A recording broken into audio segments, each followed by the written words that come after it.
बर्तमान करते मार्च 24 रे हम एटा अन्याय है मोहनबाजी गोटे इंटरनेशनल लीडर हूँ विजु पट्टनायक तो मार्च 5 तार जन्म जयंती पंचायत राज आरंभ करते पंडित जवाहरलाल नेहरू गाँव डेवलपमेंट गाँव रास्ता गाँव शिक्षा गाँव स्वास्थ्य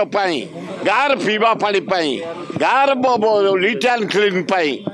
से दिवसटा गोटे पालन होता पंचायत दिवस मार्च 5 तक बंद करदेल एप्रिल 24 घंचेदेल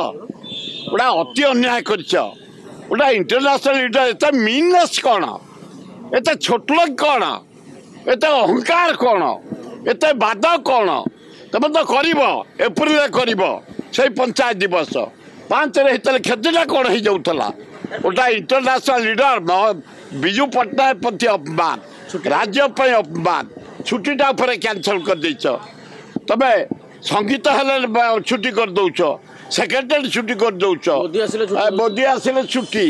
शाह आसिले छुट्टी और तुम विजु पट्टनायक जयंती को छुट्टी कैंसल कर देच घोर अन्याय कर मोहन बाजी भद्र लोक तुम निरीह लोक तुमको मोदी जहाँ कह सैया कर लज्जा घोर लज्जा हाँ मो पुओ बाहर केमती कथा कहूँ निश्चित डेटा परिवर्तन होने हम गोटा अन्याय करा विजु पट्टनायक प्रति अन्याय कराई